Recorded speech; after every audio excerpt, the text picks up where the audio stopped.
Thank you very much. Welcome back. This is HornTalk Forum. We have with us thinkers from different institutions and different areas of our region. We are debating, is Israel's recognition of Somaliland a threat to peace and security in the Horn of Africa? And the debate is hot here. And I think the question that we left is Somalia seems to have developed some diplomatic capacity. And it seems to be the opinion that Somalia, from a diplomatic point of view, is able to assert its own territorial integrity and sovereignty, even if it ups its diplomatic game.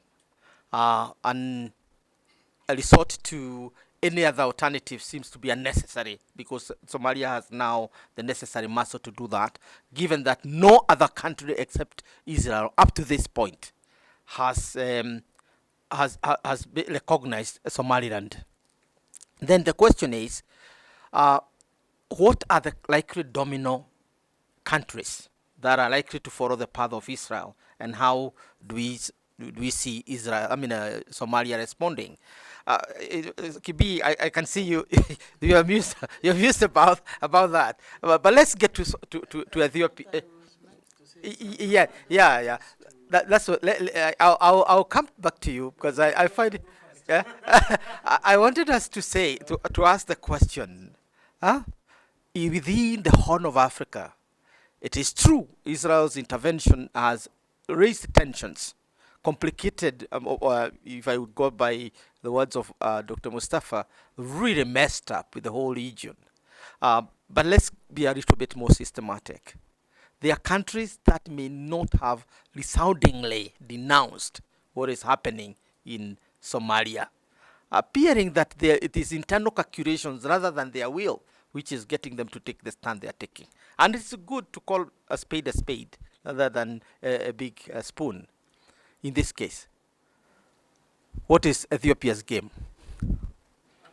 Well, as I had mentioned earlier, it was the New Year deal between Ethiopia and Somaliland was seen as one of the steps towards Ethiopia being the first country to recognize Somaliland, which after the Ankara talks, that sort, there was a step back.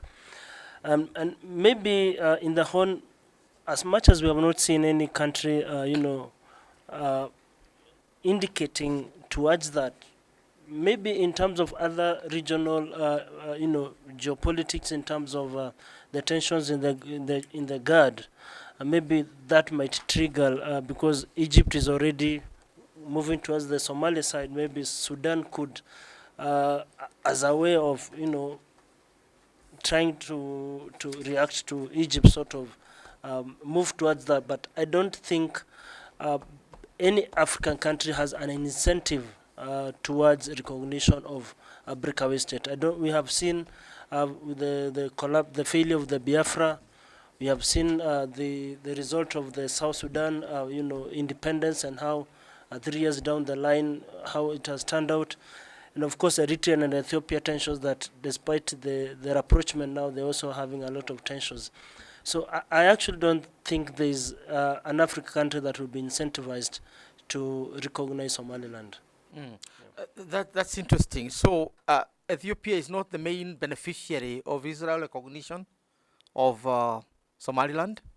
Because apparently, if Somaliland is independent, it can now independently assert its MOU in a more enhanced version than it had done before with Ethiopia.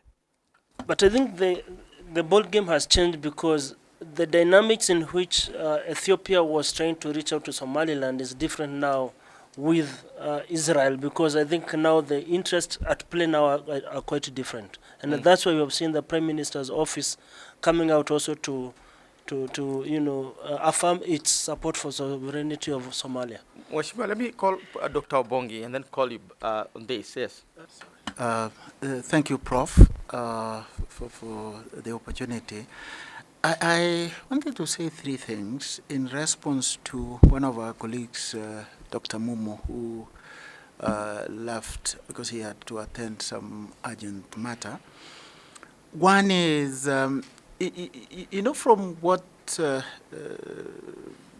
Mumo was saying earlier, where he used the textbook reality of international relations that manifest conflict, cooperation, and competition, he didn't take cognizance of what I see as many ungoverned spaces, many ungoverned regions in many African countries that have a potential of actually going the way Somaliland went. And this is a product of really the challenges of state formation in our continent, where you find that the character of the African state, if I may put it the way Achille Mpembe puts it in his works, is actually very minimalist. That there are regions that African states have no control over, if you look at it structurally. And this will force these countries to adopt what I see as tactical silence with regard to either supporting or even opposing the Israeli recognition of Somaliland. I mean, look at my own country, my own motherland, Kenya. Our NFT issues have not been resolved. You know, I'm using a very colonial concept, not frontier district. They have not been resolved. And the whole notion of what Professor Odour called Somalia irredentism that affected us in the mid-60s. Ethiopia, Ogaden, region is predominantly Somalia. They save Somaliland as we can. The potential of Eritrea frailing up again, the conflict between the two. South Sudan, one of the newest countries in the continent, as a region that seems to be Ibe, the oil-rich region. You go further to the west, the Sahel region, Boko Haram really is so dominant in a number of countries, including Nigeria, that attracted the Americans to respond in what Nigeria seemed to suggest was a joint venture that is subject to debate. So I think because of these ungoverned regions, many of these countries will be forced to just watch tactively this situation without, you know, saying much. That's number one. Number two, it's a reality that when foreign powers intervene in countries without taking into account certain internal dynamics, the result is that those dynamics come up to support certain causes that will be for the nationalist cause of that country. And for me, that's what I see that is going to happen in Somalia. Mm-hmm. You have heard what the spokespeople of Al-Shabaab have already said. Many other elements within Somalia. I think probably this is what Somalia needed to put its act together. Because when you always face an external enemy, chances are that you forget your differences and unite, sort out the external enemy, and then continue with your fights when you are done. I saw an incident as a child in my own village that probably may explain this. A husband and a wife were fighting. And the husband was beating the wife so badly, so the neighbor thought, no, this is not acceptable. So he went to actually help the wife who was being beaten. When he helped the wife to disentangle herself from the husband, the lady rushed to the house, got a hoe, came and hit the neighbor who came to help her, and the neighbor died. That's a very tragic end. The last, that explains the concept that we see, we can easily see in Somalia. The local elements that have been at each other, with the support that Israel seems to offer to Somaliland, are going to unite against the external powers. And probably that is what Somalia needed to bring its act together. And finally, and Mustafa mentioned this, just next to Somaliland, there is an international military outpost, which we call Djibouti, with different powers. The Republic of Djibouti. Yeah. Having their military presence in this region, from China, the United States, a number of members of the European Union.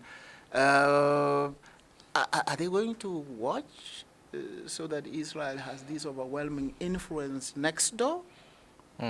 That is subject to debate, but I'll ask that question. But in the meantime, I think Honorable Yusuf, what has been said here is that intervention by Israel has rekindled pan-Somali nationalism in a huge way, in its good side and bad side, from the Al-Shabaab to the awakening of the Somali people within Somalia and within its diaspora. That seems to have been the real domino effect of this intervention by Israel. What do you think? That is absolutely true. Because if you don't forget that what we are seeing now is another regional power entering into the Somali conflict.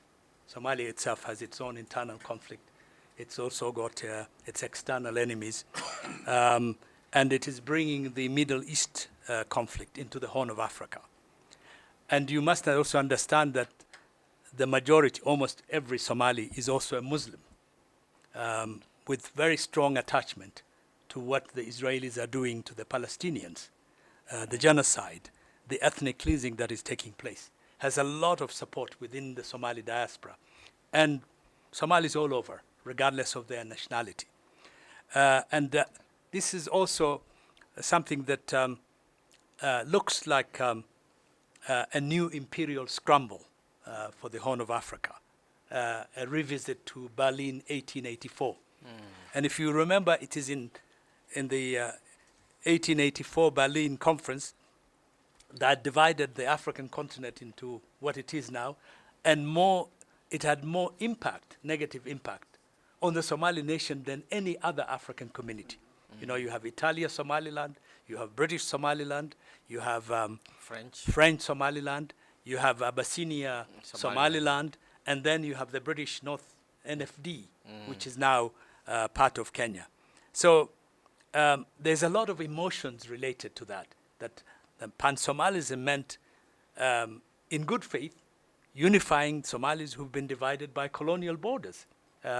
It may have negative implications now because we've all shrunk into the colonial borders, into little states called Ethiopia, Djibouti, Somalia, and Kenya. But I think at the end of the day, perhaps what would have been good for Africa is to revisit the colonial borders. But as you know, a cardinal point of the Organization of African Unity and even the Africa Union is the protection of the colonial borders as they were, because of the fear of the consequences of what opening up this Pandora's box is. So there are unintended consequences. One of the consequences of this Israeli intervention into the Horn of Africa is that it has united the desperate, divided Somali community all around the world, feeling that, oh, this is not right, this cannot be accepted, and rallying to Mogadishu to say, we affirm the unity of the Somali people and the Somali state. So I want to also to respond to some of the issues of saying, would others recognize? In the case of Israel,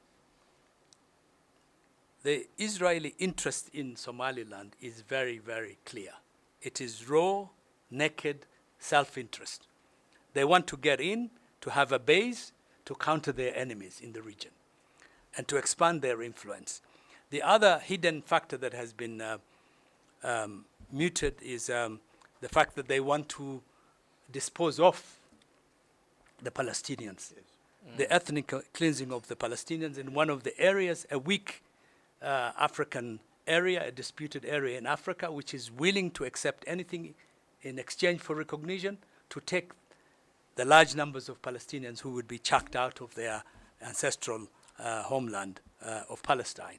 So in a way, it is a solution for the right-wing reactionary regime in Israel. But does it work for Somaliland? No, it doesn't work for the interests of Somaliland. It is going to intensify the conflict around Somaliland. It is going to intensify the internal conflict and magnify the contradictions within the Somaliland community. And it will really damage any potential that Somaliland might have had in trying to assert itself as a separate independent state. So that is the way I see it.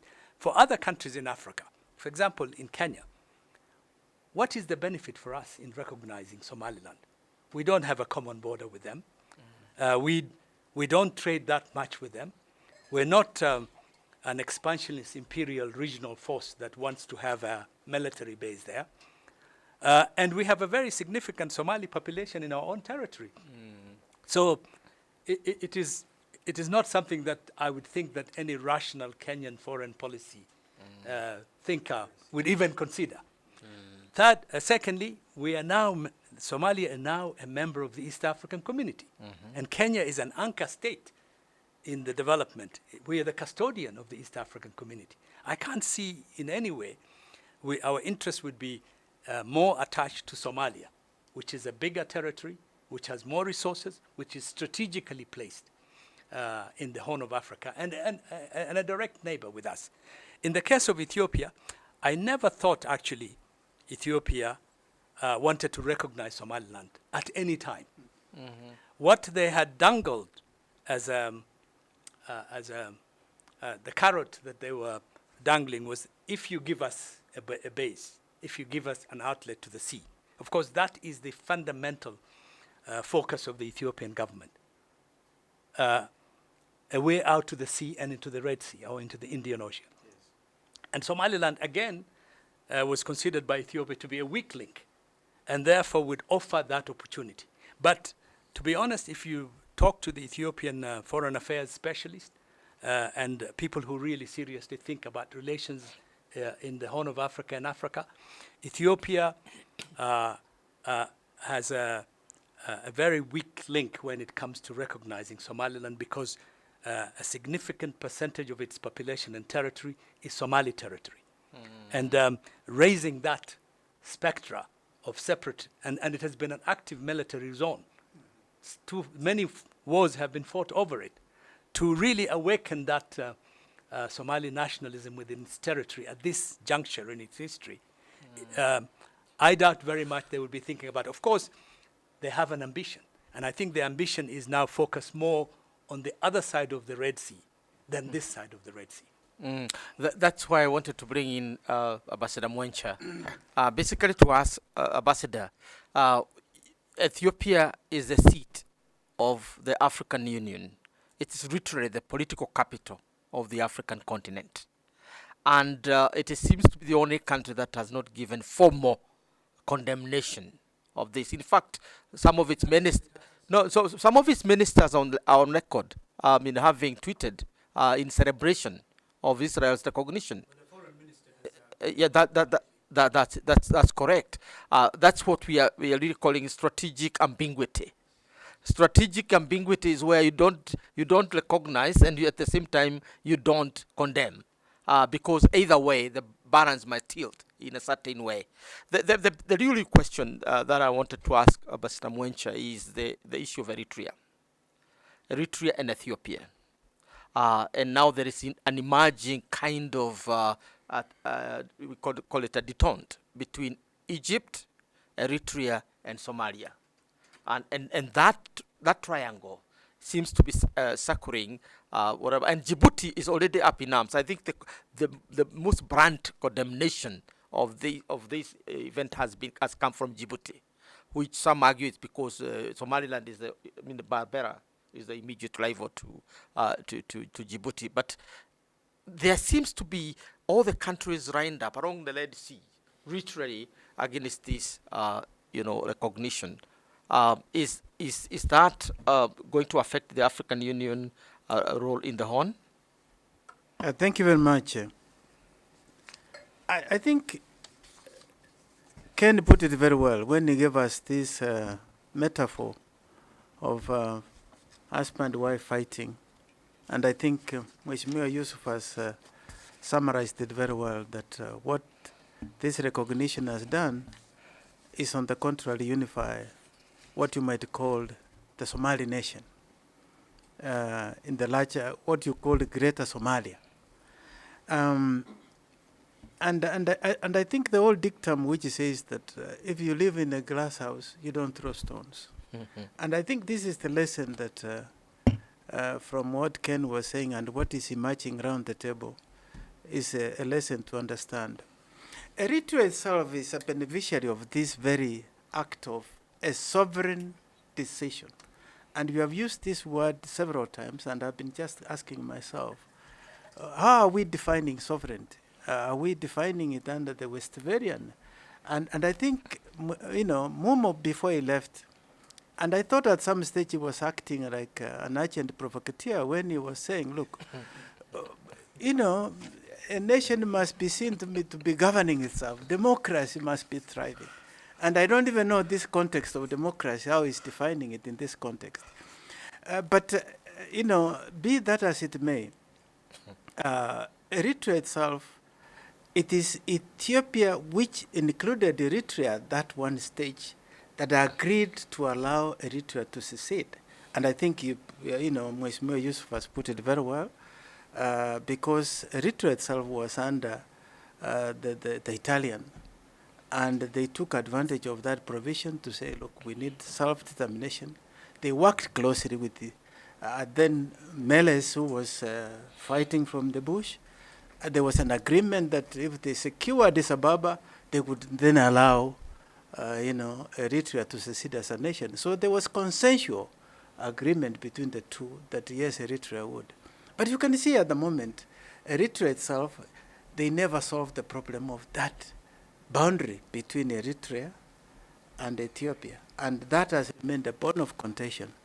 And because of that, even the Tigray War, when it broke out, initially, Eritrea was not very clear on the position, but later on has taken the position of more or less supporting the Eritrean, the Tigray. And that's why there is this alliance with Egypt. The issue of water comes in. But of course, now the advantage then is to say, how can we destabilize Ethiopia? So in Ethiopia's interest, this is where the grass outfit comes in. We have to retreat from this position, and that's why the foreign ministers come out very strong to issue a statement to say, and I think they read the international mood. But then let's go back to Israel. Is Israel acting on its own? Mm-hmm. And I think the picture around the table to say, this Rivera thing, I thought that Israel was testing waters to see if that recognition worked, what you are now calling, strategic ambiguity, which America, for instance, practices when it comes to Taiwan. They were trying to see if this works, we can now then develop the Rivera in Gaza by bringing this population to this area. And so I am not sure, because even some of those who would have supported, like Morocco is now looking at it and saying, what does this mean to us? So from the African Union perspective, this is perhaps going to strengthen the African Union position to say, look, this is a Pandora box you're opening. Let's maintain these boundaries. Nonsensical as they have kept us together. But then let's go back to Mumo, what has been saying. Are we building a nation state that is effective in Africa? Is there really that sovereignty that is surviving? Are we going to see this fall out one day and then unravel and we draw new boundaries? You can see people now saying they want Greenland, saying this is an area that we want. Applied in a greater context, I think we are seeing a new realignment in a very strategic way globally. Very good. Yes, yes, Onyango. I'm coming to you, Dr. Mustafa. Thank you very much. I have thought about his sentiment. What if Israel was being used to test waters? You know, as Mheshimiwa had really put it before, Israel is one of the countries that is remaining in this world without any shame, considering what it's doing in Gaza currently. What if it's being used by its allies to test waters? What are they going to say? What is going to be the reaction in this particular region of the Horn and globally? And one of the fundamental questions which I would want to put across is, what if it was not Israel that was doing this recognition of Somaliland? What would have been the reaction? Because it is so easy to condemn Israel right now, considering the negativity it's attracting with the Gaza genocide. What if it was another European superpower or another country recognizing Somaliland in terms of strategic interest? What would have been the reaction of Ethiopia, for instance? Because talking about Ethiopia, you know, about 2 or 3 years ago, just a year ago, Ethiopia made what I'll call a lukewarm attempt to recognize Somaliland by that particular deal of getting access to the sea. I think this is much deeper, and it's more than, in my view, it's more than Israel, considering that even in the last few weeks or so, there have been top U.S. diplomats in Somaliland, especially after this particular recognition. So it was a more of, can you test the waters and we see what's happened. I see. Now, we are going to come to that as we come to the conclusion. But before we get to that, two things have already emerged. That the pivot, Israel's pivot to the Horn has rekindled pan-Somalism. Two, the pivot to the Horn has rekindled pan-Africanism in defense of the principles under which the African Union is formed. Now, Mustafa, has it also kindled the pan-Islamism or pan-Arabism or any other force? How do we explain the position now taken by the UAE, given that it is really the mother or the defender of this particular position, that the Somaliland, the greatest ally Somaliland has had is UAE, which controls the port of Berbera and a few other places in Somaliland? The direct answer to your question is that it has deepened pan-Islamism. And Islam, I'm using Islamism here, not in the context that the West normally use. And I'm saying deepening, it hasn't rekindled. Israel rekindled the spirit of the Islamic Organization Conference, OIC, when it actually bombed Doha. That is when Qatar went ahead and actually convened a meeting of the Organization of Islamic Conference, the Arab League, and many others to come around and rally for Qatar and the Gulf. What this recognition has done is deepened now that understanding and the need to do something in order to protect their individual countries, the 57, 58 countries that are in the Organization of Islamic Cooperation. And this is a long-term game, Professor. It's not a tactical game that is now being played by extremists and far-right groups. It's a long-term game. And you cannot have, for you to know why it's a long-term game, and now there's a lot of tactical and strategic mistakes that are being done. You cannot have a vassal state recognizing another vassal state or working or trying to make another vassal state. Forget about recognizing one that isn't a state in the first place. Israel is a vassal state of the United States of America. It is being, US is the suzerain here. It is using Israel to make so many things, including, redefining its policy in the Middle East. Now, you cannot have a vassal state now coming into Africa and making Somaliland a state, recognizing it, and then trying to use it as a vassal, and then you being the vassal becoming a suzerain. It's never going to work. It may work for a year or a few months as a tactical move, but it's going to be a long, as I said, these are long-term issues. The fact that the Africa Union has basically retaken the same position that Africa Union has been standing for a very long time, and the Arab League, the Organization of Islamic Conference now coming, and they are closing, there seems to be a closing of ranks between the global south, some in the north, and then, the Middle East, parts of Asia, and Africa on this particular issue.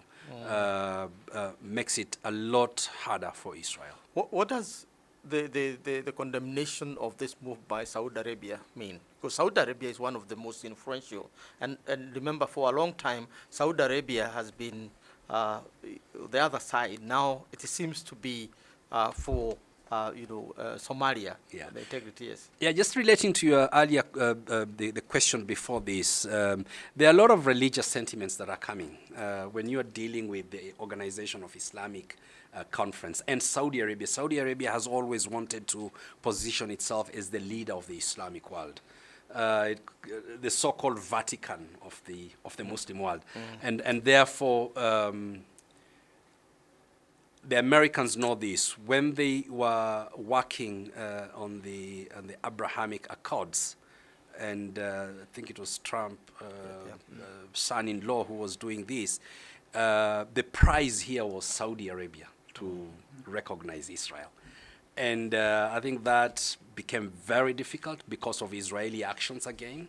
And it's now much more distant and a lot more difficult because of what Israel again has done. Now, with the recognition of Somaliland, it is very clear to the Arab world, to the Islamic world, the conceptual Islamic world, what is in it for Israel, some countries in the West, and what it means for the unity, stability of the conceptual Islamic world and the Arab world. I think it's our own Ali Mazrui who once said that, or actually lamented, that the Red Sea was dividing Africa from Asia, and that narrow strip, according to Mazrui, yes, according to Mazrui, that narrow line called the Red Sea was the division. Today, apparently, the Red Sea is the uniting factor between Africa and the Middle East, and the Israeli recognition of Somaliland has actually intensified that process of integration of the Horn and the Middle East. We used to talk about the spillover effects of conflict in the Gulf into the Horn. Now the Horn itself is in the vortex of race real conflict. What do we say about the Red Sea now, given the presence of the Houthis, the presence of the Iranians, the presence of Turkey? Egypt has come in powerfully in the Horn, in the Red Sea, to defend the Suez Canal. And those of us here, Kenya, South Sudan, Uganda, and others, have become more interested with the Red Sea than we have been in the past.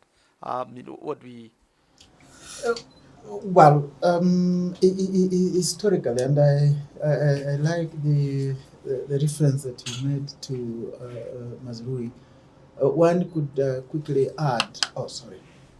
One could quickly add that the British used the Red Sea to make sure that Africa doesn't unite with the Middle East, and they used the Red Sea to control, actually, to use it as a route to Asia and control the area. And that is why Egypt remained one of the critical areas that the British would never want to let go. and that influence continues up to today. But what we are seeing right now is the coming together, the convergence of the interests of a number of countries because of the reaction that Israel has done. And the effect of that, if you look at it very, very broadly, is one that is increasingly going to bring some geopolitical unity of even some of the most unlikely allies, both in the Horn of Africa and in the Middle East, or even extending further west to the Sahel region, if you ask me. So for the first time then, the Red Sea is likely to be more of a blessing than a curse that it was historically to these two regions, in my view. So, in that regard, what are we talking about? How do we see, envision the future of the Red Sea, given what has happened in Hargeisa? Yeah. Let's have Mheshimiwa. Okay, Oh, you start. yeah, Mheshimiwa. Well, I feel that there would be a major realignment of interest groups, countries, states, and it's not really as simple as the Western model of international relations somehow gives us easy answers of saying this is going to be this and this is going to be that. I think the reality of the Horn of Africa and the Middle East, the Arab world, defies the models, the Western models of analysis of which many of us are trained. So maybe we need to decolonize and think outside that box, because there are, as you have seen, there are many interest groups and many forces that are coming together. Fortunately for the Horn of Africa and for Somalia at the moment, Israel is a pariah state. It's isolated. Although it may be a major military power that is pounding the poor Palestinian people, the Syrians, the Lebanese, and so on, hitting every other threat it sees in the world. But I don't think they have thought about this idea so well. And I think if things, the going gets rough, they may have to rethink because they're standing alone. Even the United States, although I kind of have a different take from my brother Mustafa, that Israel is a vassal state. I think Israel is the tail that is wagging the superpower to a certain extent. It has a lot of influence than you think in the United States at this moment in the history of that country. So I think there would be major realignment. And I can see that for already that Somalia is going to get support. The East African community is there for them. The African Union is standing up with them. The Middle East and the Arab world is standing with them. Globally, they seem to have the upper hand diplomatically. It has also re-energized and reunited the Somali the Somali political elite, both inside Somalia and in the diaspora. To a certain extent, there is a unified response to this threat that people see as a threat on the stability, the sovereignty, and the territorial integrity of Somalia. And I think in some ways, the whole world and Africa are saying that we don't want fragmentation. We don't want more little states, whether they are recognized by Israel or not. That we would aspire to go for regional blocks like the East African Community. The Southern Africa region has one, Central Africa has, West Africa has a very powerful one. And these are going to be the building blocks of that greater dream of Pan-Africanism. So even for us, Pan-Africanists, we feel that this is a slap on the face of Africa, and we should never accept it. But of course, also there's the question of the underlying problems that have led to situations like Somaliland, South Sudan, and so on, separatism. And Africa also needs to find a solution to how do you deal with communities that are repressed by their states. The African Union is silent mostly about what is happening in the DRC, what's happening in Central Africa, about the various ethnic groups who have been pushed to the edge, or clans who feel that the central government is no longer representative of them. And I think we need to look at mediation efforts of the fact that the future of Somaliland is better placed in a confederacy system where they would continue to have the institutions and the democratic structures and whatever they have built under a bigger Somalia, under a bigger East Africa, and a bigger Horn of Africa, not going downhill to little meaningless city-states or villages or clan fiefdoms as is the case at the moment. And Southern Sudan, unfortunately, has shown going that route is not a and this is what Africa should look at, even West Africa. When the French were leaving in the 1950s, West Africa had very big federal states. You know, there was the Senegal, Mali, Guinea Confederacy. There was the Central Africa Confederacy. We had the East African Community, which was almost integrated. And somehow we dismantled, the French dismantled. Western imperialism didn't want a united East Africa so quickly. You remember the African nation have been described as the ogre that devoured its own mother. Exactly. Because the mother of nationalism in Africa is Pan-Africanism. And slowly we have been eating into our Pan-Africanism. Ambassador Mwencha, your thoughts? I think, let me go back to the issue that Mheshimiwa Yusuf has raised, particularly talking about the inability for this nationhood to really build a nation state. One of the currencies that Somaliland has been selling, and hence having this rapprochement with the rest of the West, and is having that modicum of democracy.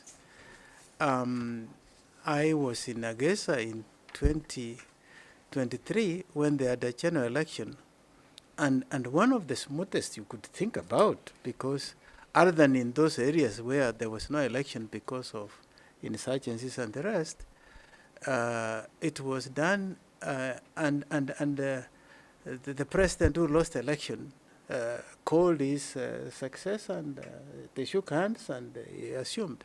And that is exactly what the West then exploited. And that's what Mumo was saying earlier, that they post themselves as a democratic enclave within a greater troubled Mogadishu governed, and therefore with also this access to the sea, and therefore encourage the rest to say, recognize us, we are better organized, we can be a democracy, and therefore we can be a nation. But unfortunately, this unraveled now, because you can see even the liaison offices which were in Djibouti have been, disbanded, and the rest. And so, as you say, what it was as a gain has now been destroyed. But Mheshimiwa has brought out a very important aspect. And I don't want to get into muddy waters, because what has been used to capture Maduro was to say, this country is not functioning as a proper state, and is involved in all these drugs, and therefore let's organize it. But you see, but you also brought in a very important point, that where are all these forces that really made it difficult for Africa to unite? The French West Africa, many countries in the past, we used to say in West Africa there are two countries, France and Nigeria. Why that? Because where France wanted to go is where the rest went. But you can see what is happening in West Africa.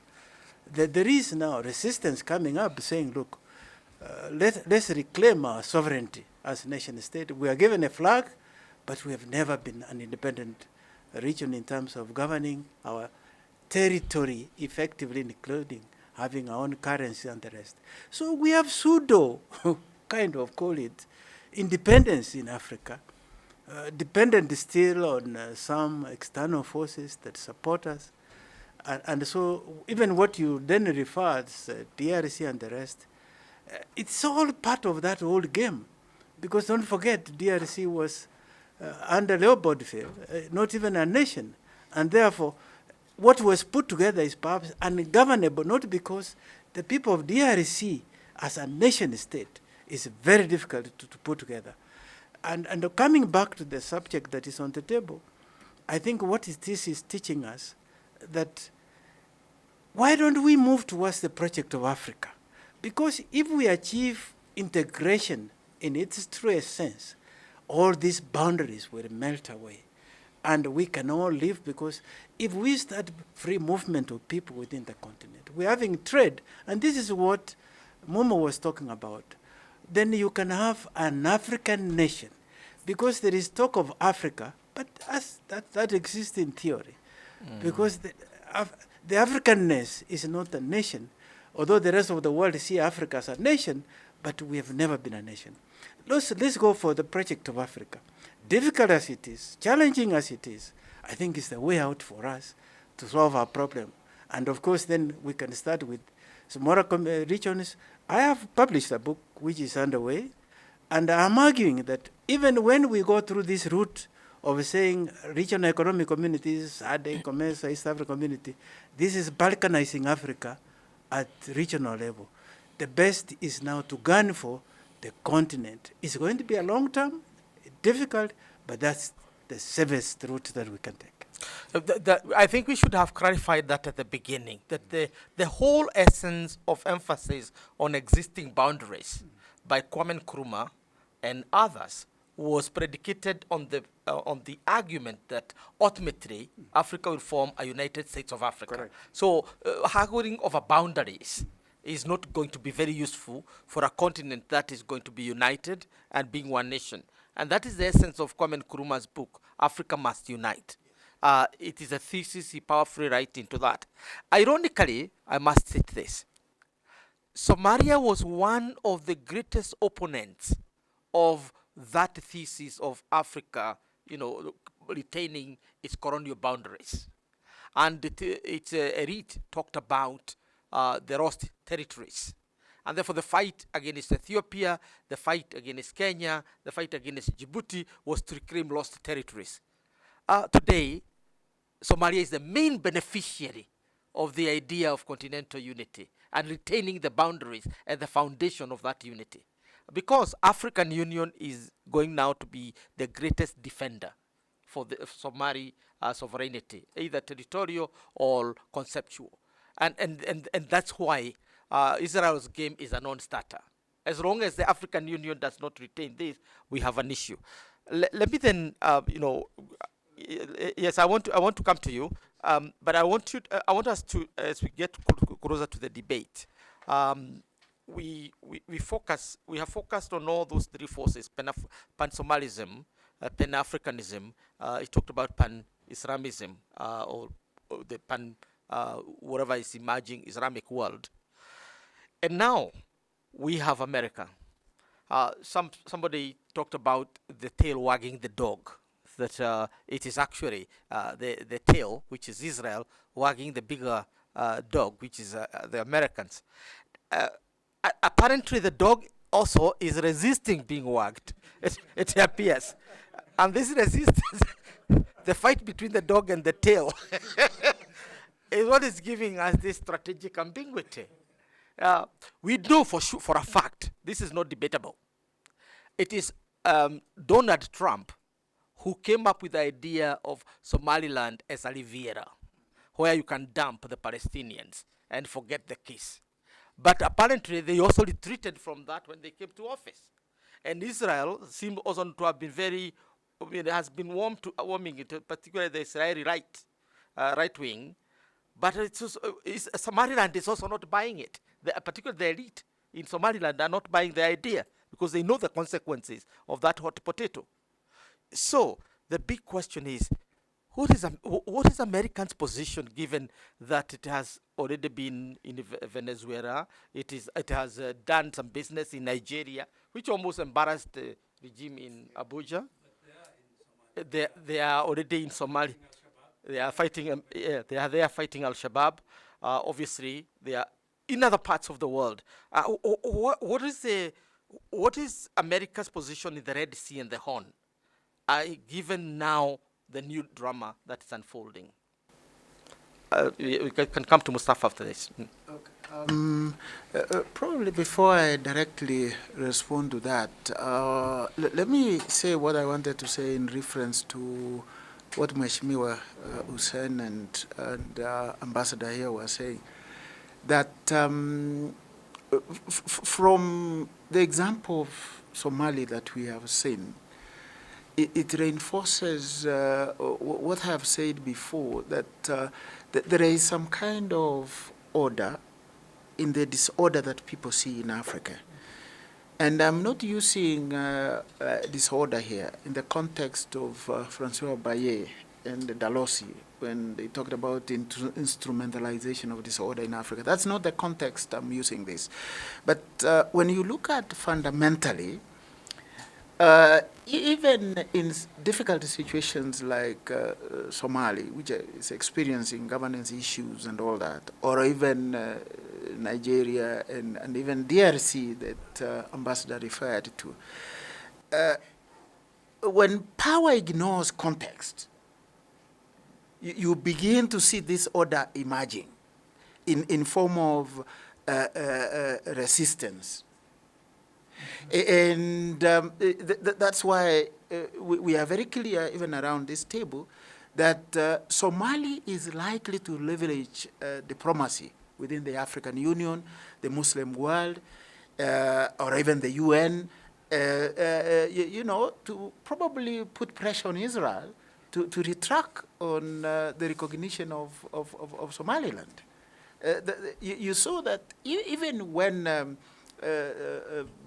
President Trump, dropped a few bombs in the northern parts of Nigeria, you could see some level of resistance, probably confined to social media. If I followed that very, very closely, you could feel the sentiments of Nigerians and a very strong nationalistic feeling. So in that sense, then, fundamentally you see order in what generally the world thinks is disorder in Africa. Now back to Trump and the Red Sea. Obviously, for me, if you look through, history, America will always have something to do with the Red Sea, and they will have to find a way of actually controlling what is happening. And it is not far-fetched, and Mustafa alluded to it, that what Israel did just the other day has the blessings of Washington. I wouldn't be overly surprised. Could it be, a way of also solving what is now becoming an internal problem in America, particularly the problem in Minnesota of fraud, which Trump seems to be really very strong against, and even looping Kenya into the whole affair, that some of the money that left America ended up here. And he has no kind words, actually, if you listen to him, to the Somali community in Minnesota, and I think generally in America. So what that tells me is that they are watching very closely the events and happenings, both in the Red Sea region and the Horn, and even the Great Lakes of what is happening. Who will be the next Venezuela? We will only wait and see. So, in other words, whereas the tail is wagging the dog is also wagging itself. Exactly. In a sense, that's what it appears. Mustafa. Yeah, and I wanted to weigh in on that discussion. Yeah, the tail, especially now, is wagging the dog that is the same. So Israel is not just, it's a very complicated vassal state. And I say it because the people who are leading Israel now are far-right extremists. The world is grappling with the pandemic of far-right extremist leaders. The West, United States of America, these are far-right extremist leaders. In fact, now we are dealing with two extremisms of non-state actors like Al-Qaeda, ISIS, Boko Haram, and then the extremism of people now who control state power that are in the West. Now, when you look at closely internal issues within Israel, the people who are not indigenous to Israel, and by the way, Netanyahu, Gallant, and others, these are not really indigenous to Israel. These are Polish, Americans, Polish, and that's why they are very extreme. This is their expertise. When Israel had more centrist leaders like Ehud Barak, Yitzhak Rabin, they would never do what is being done today on Palestinians or even recognizing Somaliland. Because people like Ehud Barak, Yitzhak Rabin, these are indigenous Israelis, and it was easier to actually do diplomatic business with them rather than this kind of people. And that's why it's such a complicated world. We are hoping that, and I hope all scholars are hoping that what we are in now with the extremist, far-right extremist leaders is just a dream, a nightmare, and that it will go away sooner rather than later. If we are going to be in this state for a longer term, the world, politics, international relations is going to be a much, much more complicated place. And in the short term and medium term, I think the world will be disrupted in ways that will become very, very, very challenging. I think while we are on that, we would like your comment on this development that America is now relocating its naval port from Djibouti. They call it Lemon, and it has now going to Somaliland. And with that, then what are we seeing here? That this recognition is almost permanent, given that it's now Djibouti versus Berbera. They've already their naval base. Two, unrelated to that, is the reason why they are relocating. They are relocating because China is already there. Yes. in Djibouti. Correct. And now, to complicate the matter, Taiwan recognizes Somaliland. Correct. Right? That's now the triangle. That America is leaving Djibouti for Somaliland because China is in Djibouti. And Taiwan is recognizing Somaliland as a sovereign state. So how do we see this triangle? It's the mess that we were talking about earlier that we are in. And of course, the United States of America is a master of strategic ambiguity. And this is what they've played out in the international diplomacy and international relations. The Horn was already in a mess. We're getting deeper into the mess. It's really up to the leaders in the Horn of Africa and helped by the Africa Union and the African leaders to bring back sanity to ourselves internally first. Without this, nobody, the interest of Israel, the interest of US, the interest of the West, they will pursue their interest wherever the cost. But it is up to us. Perhaps this is a wake-up call. That recognition is a wake-up call, for the Africa Union and the African leaders to do something to ensure that these conflicts in the region is resolved. I want to wind up this debate by asking Mheshimiwa, in very short way, on Somalia. What are Somalia's options in this case to counter Israel's action? Well, I think Somalia's options are limited to diplomatic. And I think it will use whatever diplomatic leverage they have to make sure that this recognition is stillborn, to make sure that it doesn't go beyond Israel. Because in this particular case, they have an advantage. They would have had a serious problem if it was another country that was recognizing Somaliland. But at the moment, I think things are going very well. Then there is another element that we are not looking at. They are non-state actors. Somalia is full of armed people, and a lot of these non-state actors are now being mobilized and to counter the existence of the Somaliland state government, as it were. And there are forces within Somaliland that are collaborating with them. That would make it difficult for even the Hargeisa government to continue on this line because public opinion is divided there. So, as I had said at the beginning, is that the weakening of the internal weakening of Somaliland would be an internal issue, of which the Somali government will take advantage of. And then, of course, there is the regional aspects of it. But I have a feeling that this recognition is not going to go as far as many people expect. I mean, one would expect a rapid deployment of Israeli military personnel into the Horn of Africa and into places like Berbera. But because of the counter forces, the Turkish, the Saudis, the Egyptians, even Ethiopia itself might not want an alien military base right across its borders. So there are a lot of interests that might militate against that, and Somalia would take advantage by mobilizing them to make it difficult. On the case of the United States, I don't see the United States agreeing with this issue because they have the bigger cake. They are already in Somalia. They have a military base in Somalia. They have a free action in terms of their military operations.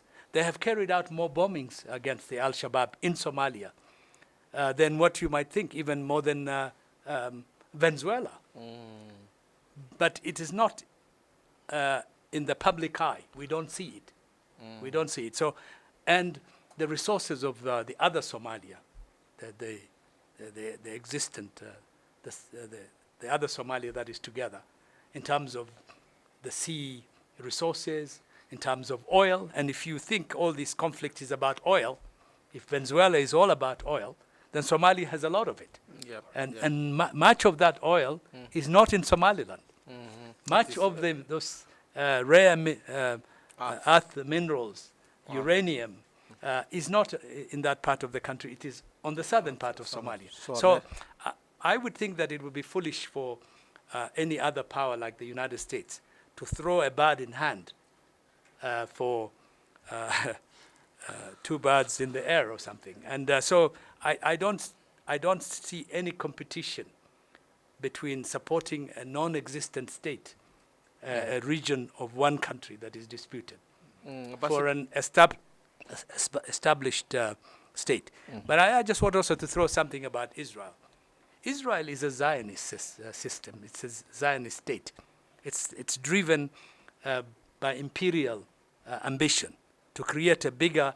It has got a bigger imperial agenda, and I have never thought that actually any Zionist would be anything but right wing, because to replace a whole community, to dispossess a whole community, to remove a whole nation out of existence, the Palestinian, and to work for the destruction and ethnic cleansing of a whole community, is beyond even right wing, I would think. And I think they are united in that, to capture parts of Lebanon, to get part of Syria, to get Gaza, all of the Gaza and West Bank, to get Sinai, and to create a greater Zionist state in the Middle East. That is the ambition that they have. It's more far-right extremist than the other. Yes, indeed. Indeed. We agree. In two words, Ambassador Mwencha, what are the options for the African Union at this juncture? I think it's straightforward. I mean, if you listen to the conversation around the table, there is a lot of concurrence that the position that the African Union took in 1963 is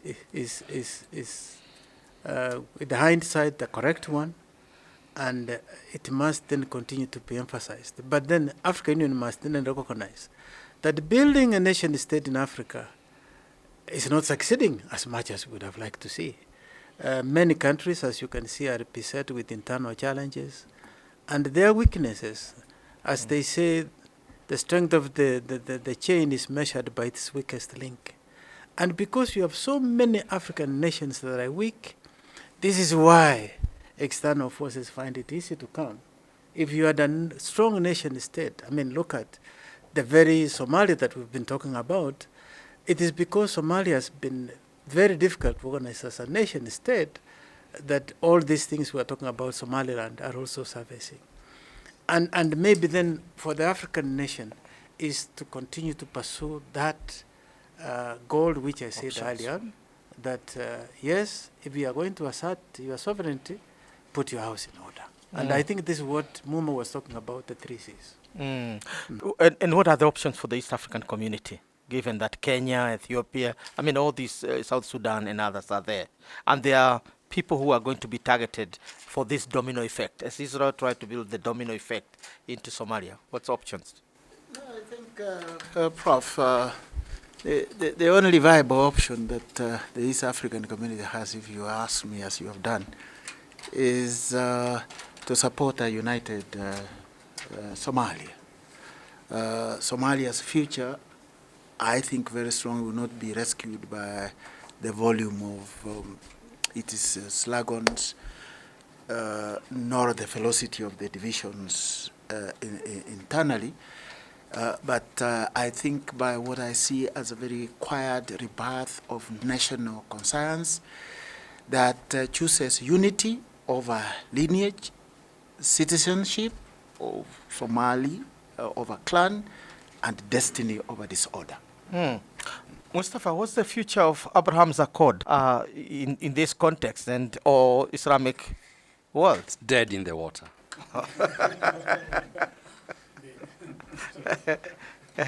So Abraham's Accord are dead in water. Yes. I'll stop there. Kibi and Oroch, I mean Onyango, let me ask you, for us as think tanks, civil society, and the non-state actors, including the media, how do we help assert the sovereignty and territorial integrity of Somalia? In other words, what's the role of the non-state actors in this whole affair? Was there, it was alluded to by Mheshimiwa, the Honorable Yusuf, that the non-state actor is a key actor now in this game. Thank you, Professor. I think the territorial integrity of nations must be amplified so well, but more importantly, we'll want to call out on African Union to assert its authority and move out of issuing statements here and there. And because what's happening today with a nation like Israel recognizing Somaliland is horrible. It's unbelievable. And this has happened partly because of the failure of some of the failures of the African Union. We'll want to see civil society organizations across the continent, not only the East African region, to come out and call out aggression as aggression, so that the territorial independence of countries be asserted accordingly. Okay, thank you, Kibi. Last word.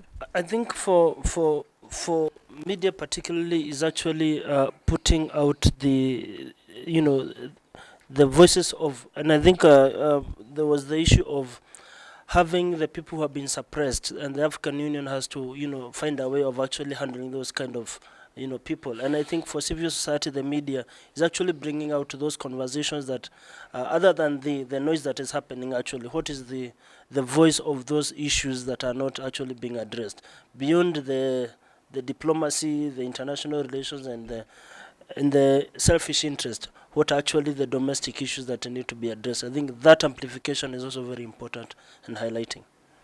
Is the African Union, is Israel winning? No, I mean, and I think there was a question asked early on that how did Israel find itself as an observer within the African Union? And tragically, I must say, that happened because of entry Morocco into the African Union, because Morocco for a long time was outside the African Union, precisely because it was resisting the very idea of self-determination by the people of Sahrawi. And when it came in, it sought to expand its influence and push its way around to get Israel into diplomatic status. And unfortunately, the leadership at the African Union Commission itself succumbed and allowed this tragic thing to happen. It is really a historical, call it failure, and Africa must go back and really even get rid of Israel being an observer and assert its correct position. Good. We would have missed that very, very important point. We would have missed that. We have come to the end of this robust debate in the HornTalk, and I want to thank participants in this forum. Mr. Onyango from Eastern Africa. The Isri voice, yes, Isri voice. I want to thank Honorable Yusuf Hassan, MP for Kamkunji, also a member of the Defense and Foreign Committee of the Kenyan Parliament. I want to thank Ambassador Mwencha, a former Deputy Chair of the African Union, and now a chair of one of the leading organizations here. We don't want to mention the name. Then we want to say, I want to thank my brother Ombongi, the Associate Dean at the University of Nairobi.